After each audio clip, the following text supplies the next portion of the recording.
Bismillahirrahmanirrahim. Assalamualaikum warahmatullahi wabarakatuh. Waalaikumsalam warahmatullahi wabarakatuh. Selamat pagi semuanya. Pagi. Bagaimana kabarnya pada hari ini? Alhamdulillah. Alhamdulillah, saya senang mendengarnya. Baik, sebelum kita mulai materi kita pada hari ini, mari kita berdoa untuk pertemuan kita masing-masing. Berdoa mulai.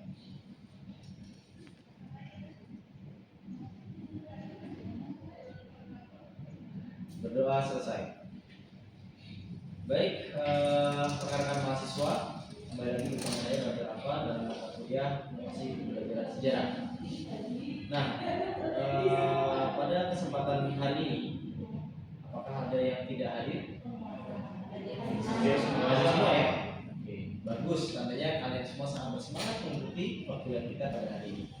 Tetap pertahankan, tetap jaga stamina, kesehatan, ya, agar kalian bisa senantiasa selalu semangat dalam mengikuti perkuliahan. Oke, teman-teman mahasiswa, sebelum kita memasuki materi kita pada hari ini, apakah ada yang masih ingat dengan materi kita pada minggu lalu? Ya, silakan. Ya, silakan ya. Jadi perkenalkan diri, nama saya Jokowi, PM24. Ya. Materi minggu lalu kita membahas tentang model inovatif dalam pembelajaran sejarah. Oke, baik. Betul sekali ya, Mas, bahwa memang kemarin kita membahas mengenai model inovatif dalam pembelajaran sejarah. Nah, pada kesempatan hari ini kita akan membahas mengenai media inovatif dalam pembelajaran sejarah, ya, di mana capaian pembelajaran kita nanti teman-teman mahasiswa diharapkan dapat memahami konsep serta mengidentifikasi dan menganalisis media inovatif dalam pembelajaran sejarah sesuai dengan kaidah keilmuan. Nah, dengan indikator kalian nantinya diharapkan mampu mengurai konsep dasar media pembelajaran inovatif dan menganalisis macam-macam media pembelajaran inovatif dalam pembelajaran sejarah. Oke, sampai di sini apakah ada pertanyaan? Tidak ada ya? Baik, jika tidak ada, mari kita lanjutkan.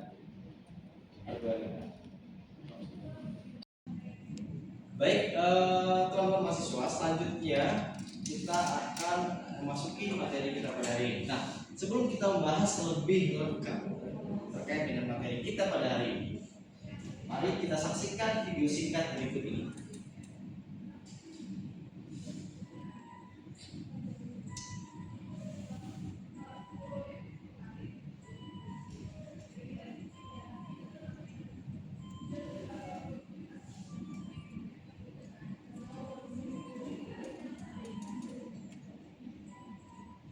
Oke, cukup. Nah, kita sudah saksikan bersama-sama ya video yang sama-sama kita lihat.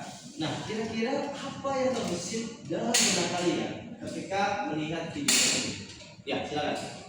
Ya, silakan, Mbak Rara. Perkenalkan, nama saya Abdul Fadila dengan PN 3. Alam tersebut itu sepertinya malas, tidak punya motivasi. Ya, bagus sekali. Ada lagi mungkin? Ya, silakan. Ya, Mas. Baik Pak, izin memperkenalkan diri, nama saya Tarsil Purnaendra dengan NPM 25. Dari yang saya lihat sendiri, dari video singkat yang Bapak tanyakan tadi, menurut saya sendiri orang-orang di sana itu selain dia tidak punya motivasi, dia juga orang-orang yang lalai dalam belajar. Baik, terima kasih ya Mas. Tepat sekali. Ya, beri plus untuk kita semua. Ya, jadi benar apa yang kita lihat tadi bahwa memang video tadi itu menjelaskan bahwa terlihat ya orang itu malas, orang itu mengantuk gitu ya, orang tidak termotivasi dalam belajar gitu. Nah, kira-kira apa sebabnya? Kalau kita lihat, ini adalah gambaran ilustrasi dalam proses pembelajaran sejarah. Di mana pembelajaran sejarah dari dulu hingga saat ini selalu mendapatkan stigma negatif. Pembelajaran sejarah itu dianggap sebagai mata pelajaran yang membosankan, ya, bikin ngantuk, gitu ya. Kemudian selalu penuh dengan hafalan, bahkan tidak marketable, sehingga orang tidak termotivasi dalam belajar. Nah, hal ini merupakan tantangan bagi kita. Apalagi teman-teman semua ini merupakan calon pendidik. Kita semua adalah calon pendidik, di mana ini merupakan tantangan bagi kita. Bagaimana bisa merubah mindset dari masyarakat, merubah mindset dari peserta didik, siswa, ya, untuk bisa lebih termotivasi dalam belajar. Ya. Maka apalagi saat ini ya, karakteristik generasi Z atau Gen Z, bahkan sudah masuk ada generasi Alpha, teman-teman, yang memang karakteristiknya berbeda dengan generasi sebelumnya, di mana mereka lebih cenderung ya aktif terhadap audiovisual, gitu ya. Maka dalam hal ini kita sudah memasuki era revolusi industri 4.0, era society 5.0, itu membuat kita harus ya, bisa merubah mindset tersebut, sehingga nantinya pembelajaran sejarah itu bisa dirubah mindsetnya sehingga siswa itu lebih tertarik dengan belajar sejarah, ya. Itu salah satunya dengan menggunakan apa? Media. Oke, sambil di sini apakah ada pertanyaan? Cukup ya, sudah cukup jelas ya. Baik. Oke, baik teman-teman sekalian. Selanjutnya, ya, media pembelajaran atau media itu sendiri merupakan alat untuk menyampaikan informasi, menyampaikan pesan informasi agar mencapai sebuah tujuan. Maka media ini menjadi peran yang sangat urgent, peran yang sangat sentral dalam menyampaikan sebuah pesan, menyampaikan sebuah informasi, terutama dalam konteks belajar, terutama dalam belajar sejarah. Maka ketika proses komunikasi dengan menggunakan media itu akan memberikan komunikasi dua arah, tidak pasif, sehingga antara siswa dan guru ya ada feedback atau umpan balik. Jadi kelas itu lebih interaktif. Nah, selanjutnya teman-teman, landasan teoritis dalam penggunaan media itu terbagi menjadi tiga hal. Ya. Yang pertama adalah pengalaman langsung, ya. Kemudian pengalaman pictorial, bergambar, dan pengalaman abstrak. Ya. Ini menurut Brunner pada tahun 96. Ya, baik. Selanjutnya adalah klasifikasi menurut cara kerja media pembelajaran. Kalau kita lihat, rekan-rekan mahasiswa sekalian, di sini ada beberapa klasifikasi media menurut cara kerjanya. Yang pertama adalah media pembelajaran yang tidak diproyeksikan. Ya. Yang kedua, ada media pembelajaran yang dapat diproyeksikan. Yang ketiga, ada media pembelajaran audio, kemudian ada media pembelajaran video, ya, dan juga media komputer. Nah, dari kelima klasifikasi media pembelajaran menurut cara kerjanya, kira-kira di sini ada tidak yang mampu menyebutkan contohnya? Oh iya, silakan Mas. Izin memperkenalkan diri, nama saya Agus Nusantara Dana dengan KM 85. Pak, untuk contoh yang media pembelajaran tidak diproyeksikan ada contohnya seperti foto, media gerak. Sedangkan di media pembelajaran yang diproyeksikan ada slide dan film strip. Di media pembelajaran audio ada player media rekaman, aset dan flash. Sedangkan di media pembelajaran video di situ fotonya ada DCP player dan DVD player. Dan di media komputer ada contohnya komputer media interaction atau CMI. Ya, tepat sekali jawaban dari Mas Agustinus ya. Beri aplaus untuk kelas. Betul ya, apa yang dikatakan oleh Mas Agustinus ya. Teman-teman mahasiswa sekalian, selanjutnya kita akan membahas mengenai peningkatan pengalaman dalam memperoleh hasil belajar. Ya. Jadi ada teori yang namanya Edgar Dale. Dia punya teori yang namanya teori kerucut pengalaman. Artinya di dalam teori Edgar Dale, ya, dia menjelaskan bahwa semakin ke bawah kerucut, ya, semakin besar tingkat pengalaman yang diperoleh. Ya. Jadi persentase pemahaman seseorang itu dilihat dari kerucutnya. Jadi semakin ke bawah semakin besar. Justru semakin sebaliknya, semakin ke atas maka semakin kecil, ya, atau semakin abstrak dalam menyimpan, ya, atau dalam penyampaian pesan medianya. Nah, kemudian teori ini juga menunjukkan bahwa semakin kompleks pengalaman belajar maka semakin banyak indera yang akan terlibat, ya. Dan media contohnya adalah audiovisual. Audiovisual itu dapat meningkatkan ya motivasi belajar, ya, meningkatkan semangat belajar, ya. Kemudian yang jelas memberikan partisipasi aktif ya, dalam proses pembelajaran, sehingga pembelajaran yang terjadi itu dapat apa? Dapat terjadi dengan komunikasi dua arah atau interaktif. Sampai di sini ada pertanyaan? Baik teman-teman mahasiswa sekalian, selanjutnya kita akan melihat ya, bagaimana macam-macam media pembelajaran inovatif yang bisa digunakan dalam proses pembelajaran. Ya, di antaranya yang pertama adalah ya, pembelajaran atau media pembelajaran berbasis virtual reality atau VR. Ada yang pernah tahu VR? Bisa dijelaskan kalau VR itu seperti apa kira-kira? Ya, silakan. Mas, Jadi Pak, jelaskan. Jadi VR itu adalah suatu teknologi yang dimana itu seperti kacamata Pak yang kita pakai. Nah, jadi di dalam penglihatan kita itu kita bisa melihat sesuatu itu secara 3D Pak. Jadi kayak dia animasikan secara langsung gitu. Contoh saat kita bermain game itu seolah-olah kita ada di dalam game itu Pak, di dalam VR itu. Oke, terima kasih Mas Rangga ya. Jadi betul sekali yang dikatakan oleh Mas Rangga tadi bahwa VR itu adalah merupakan media pembelajaran atau media yang bisa menyajikan suasana seperti nyata. Jadi dia menghasilkan visual seolah-olah kita hadir di dalam apa yang kita lihat. Nah, sehingga ya, ini media VR ini memiliki potensi yang sangat besar dalam proses pengembangan pembelajaran sejarah. Kalau kita lihat ya, ini banyak sekali ya bukti-bukti ataupun pengembangan media pembelajaran berbasis VR dalam proses belajar sejarah. Nah, ini akan memberikan apa? Motivasi tersendiri bagi siswa sehingga ketika dia melihat objek ya, objek sejarah itu dia akan seolah-olah berada di sana. Seolah-olah dia hadir dalam suasana di sana. Contohnya ada itu ya, seperti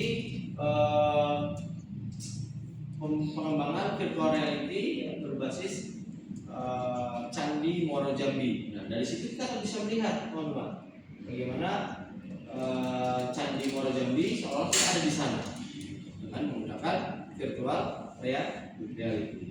Nah, selanjutnya adalah yang kedua adalah media pembelajaran augmented reality atau AR. Ya, ini sering kali dengar nggak, teman-teman? Sering nggak? Sering ya. Oke, jadi AR itu apa bedanya dengan VR? AR itu lebih kepada simulasi bentuk 3D. Kalau tadi VR itu lebih kepada suasana seperti nyata, kalau ini adalah bentuknya seperti nyata. Jadi bentuk 3D dari objek tiruan. Jadi sehingga ketika kita melihat objek tersebut seolah-olah bentuknya asli seperti aslinya, gitu ya. Jadi augmented reality ini juga banyak dikembangkan bukan hanya dalam proses pendidikan atau dalam bidang pendidikan saja, bahkan dalam bidang kesehatan. Nah, nanti media ini juga cocok ya digunakan untuk materi pendidikan sejarah. Nah, kalau kita lihat di sini, ya ini nampak bahwa media pembelajaran berbasis augmented reality dengan objeknya adalah Candi Prambanan. Oke, nah selanjutnya adalah ya media pembelajaran berbasis game. Nah, ini sering kali ya teman-teman menggunakan ya. Jadi game based learning. Ya, ini tentu akan memberikan inovasi dalam pembelajaran sejarah sendiri karena kalau kita lihat ada banyak contohnya ya teman-teman, karena kalau kita lihat dengan menggunakan pembelajaran berbasis game itu siswa itu akan lebih tertarik, dalam proses pembelajaran. Dimana apalagi sejarah itu dianggap sebagai pelajaran yang membosankan, ini menjadi salah satu inovasinya. Ada nggak yang bisa menyebutkan contoh-contoh daripada game based learning? Silakan. Ya, Mas Agustinus coba. Contohnya apa? Kira-kira? Bisnis Pak. Puisis, oke, betul. Ada lagi? Itu ada Kahoot. Kahoot, ya betul. Terima kasih kepada Mas Agustinus. Beri tepuk Mas Agustinus. Ini betul ya. Ya, ada Puisis, ada Kahoot, ya, ada Bluecat, ada Wordwall, ya, dan banyak lagi. Dan kalian bisa akses itu ya secara gratis ya di internet seperti itu. Nah, ini ya dengan adanya game based learning tentu akan memberikan apa? Memberikan keterampilan mereka dalam berpikir kritis, ya, sehingga partisipasi aktif siswa dalam proses pembelajaran sejarah itu akan tercipta. Nah, selanjutnya teman-teman, media pembelajaran yang keempat ya itu adalah mobile learning. Mobile learning tentu ini adalah suatu model pembelajaran yang menggunakan device. Ya. Menggunakan device salah satunya adalah handphone atau smartphone. Kalau sekarang itu setiap orang rasa-rasanya sudah memiliki smartphone ya, betul nggak? Ya, semua orang pasti menggunakan smartphone. Maka dari itu tentu dengan menggunakan smartphone itu ya kita bisa mengalihkan ya siswa untuk bisa belajar menggunakan smartphone. Nah, di sini ada banyak contoh-contohnya ya, seperti ada psikologi ya, ada mobile model gitu ya. Nah, ini bisa menjadi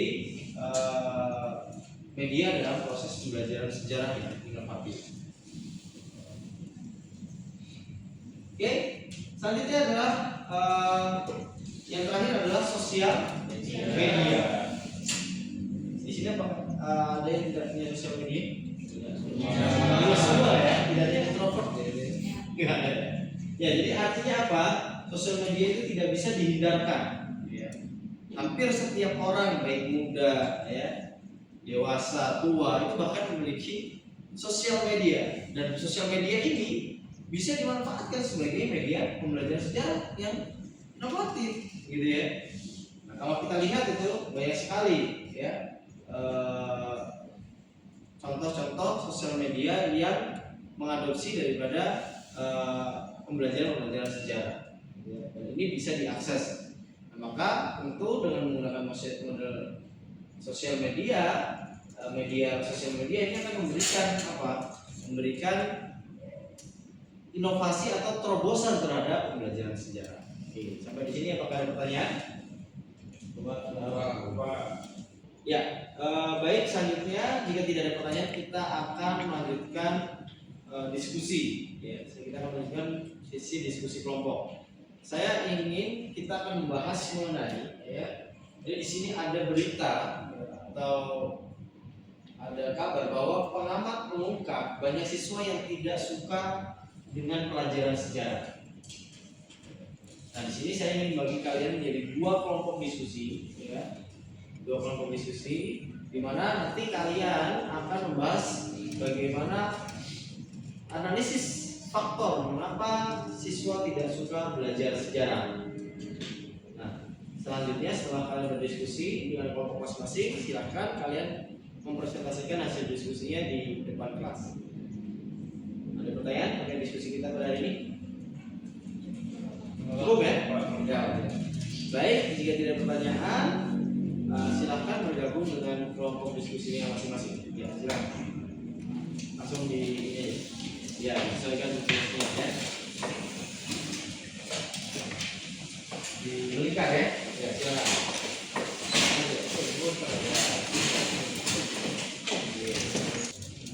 Oke, ini gimana? Ada silakan. Tidak ada ya. Ya. Nanti bisa menggunakan referensi ya, yang juga artikel baru. Bisa ya aksesnya di sekolah gitu ya. Bisa gitu.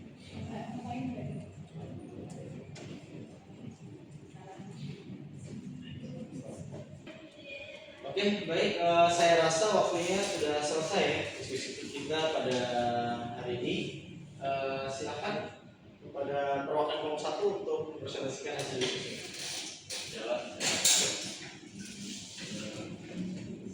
Ya, silakan. Jadi baik teman-teman, saya mewakilkan kelompok 1 ingin mempresentasikan hasil diskusi pembelajaran kita hari ini. Jadi dari analisa kelompok kami, pengaruh perkembangan global lah, pengaruh perkembangan teknologi. Jadi siswa-siswi sekarang ini biasanya kan berfokus pada teknologi ya, seperti ponsel, ya kan, sosial media. Sementara pelajaran sejarah di sekolah-sekolah sekarang masih kurang gitu, masih minim yang menerapkan pelajaran berbasis teknologi gitu kan. Kalau kita pikir teknologi itu bermanfaat untuk pelajaran gitu kan, sangat baik untuk pelajaran gitu kan, membantu perkembangan siswa-siswi di kelas. Mungkin itu aja Pak dari kelompok. Ya, beri aplaus untuk kelompok 1. Oke, ada pertanyaan mungkin dari kelompok 2? Ya, silakan. Baik, izin bertanya pada kelompok 1, saya mewakili dari kelompok 2. Pertanyaan saya mungkin seperti ini. Dari hasil diskusi kalian tadi kan mungkin ada beberapa faktor yang kalian sampaikan tentang kenapa anak-anak di zaman sekarang itu kurang suka pada pelajaran sejarah. Yang ingin saya tanyakan di sini, ada nggak sih kayak faktor utama atau faktor yang spesifik gitu yang membuat anak-anak zaman sekarang itu sangat kurang tertarik atau malah nggak mau belajar sejarah? Ya, itu dari saya. Ya, pertanyaannya sangat bagus. Silakan kelompok 1. Baik, izin menanggapi. Menurut saya mungkin ada faktor utama yang mengaruhi siswa-siswi itu jadi tidak suka gitu sama pelajaran sejarah. Kalau menurut kelompok kami pribadi, faktor utamanya itu mungkin bisa kita lihat sekarang, kita masuk ke era Gen Z ya. Kalau sekarang ini, jadi kenapa siswa-siswi itu tidak suka dengan pelajaran sejarah? Faktor utamanya itu ya karena kurang berkembangnya pelajaran tersebut, baik itu dari metode pembelajarannya, lalu media pembelajarannya. Baik, terima kasih teman-teman mahasiswa sekalian. Kita sudah berdiskusi ya tadi dengan sangat baik, dan saya rasa kalian sangat antusias mengikuti kegiatan diskusi kita pada siang hari ini. Beri aplaus untuk kita semua. Ya, silakan kembali ke tempatnya masing-masing. Ya, jadi apa yang kita diskusikan tadi ya, berkaitan dengan analisis faktor ya mengenai mengapa siswa itu tidak suka dengan pelajaran sejarah. Artinya dari banyak hal, termasuk ya belajarnya monoton, gitu ya. Kemudian mungkin relasi dengan media pembelajarannya, ya. Kemudian dengan karakteristik daripada generasinya. Nah, ini perlu dianalisis. Maka itu ya media menjadi salah satu wadah ataupun media menjadi salah satu solusi untuk bisa mengatasi ya, daripada permasalahan-permasalahan mengenai siswa tidak suka dengan belajar sejarah. Baik, selanjutnya untuk mengukur seberapa paham kalian memahami materi kita pada hari ini, saya ingin memberikan kalian kuis. Ya. Kuis kali ini ya, itu menggunakan platform Bluecat. Nah, silahkan kalian scan barcode di depan, kemudian dikerjakan selama kurang lebih 5 menit. Ya. Nah, kalian harus memilih ya, ataupun mengerjakan soal itu secara multiple choice ya, dengan menggunakan gadget kalian. Oke, sampai di sini ada pertanyaan terkait dengan kuis kita pada hari ini. Jelas ya? Baik, kalau sudah jelas, mari kita mulai kuis kita.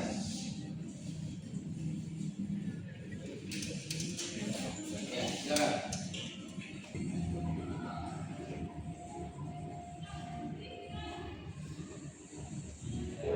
Ya, 78% benar. Oke. Next ya. Kita sudah selesaikan kuis kita pada kesempatan hari ini, dan kita menemukan 3 terbaik teman-teman dalam kuis kita pada hari ini. Ya, yang pertama ada Alif dengan 50 poin. Oh ya, terima kasih. Selanjutnya posisi kedua ada Fatima. Kemudian ada yang ada Hestia ketiga, Oke. Baik.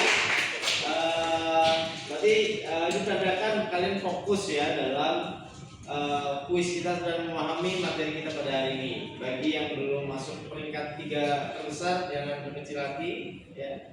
Semoga ke depan kalian lebih semangat lagi dalam memahami dan juga mempelajari materi yang kita pelajari. Nah, selanjutnya kita akan menyimpulkan materi kita pada kesempatan hari ini. Ya.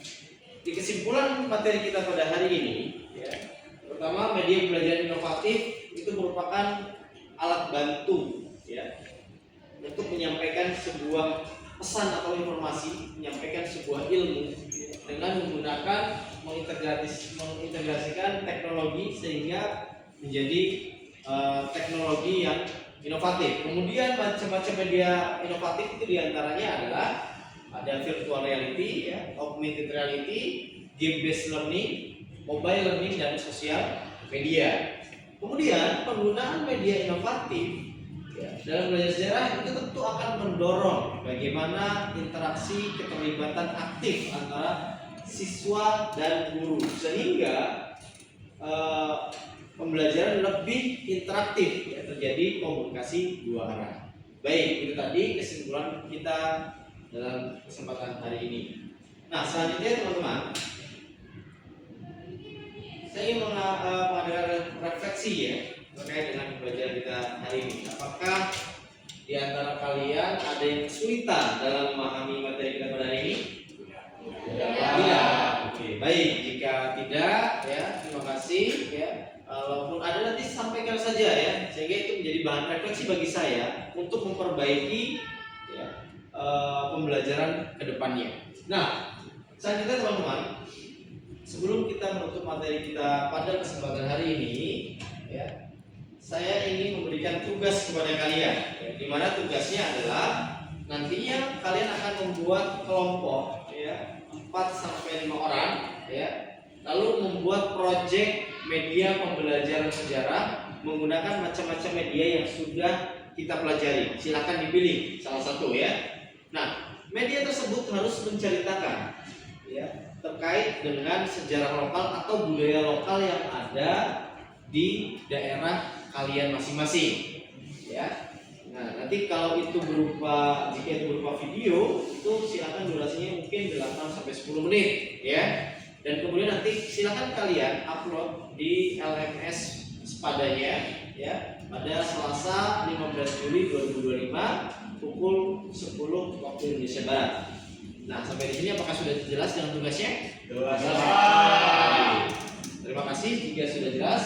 Nah, selanjutnya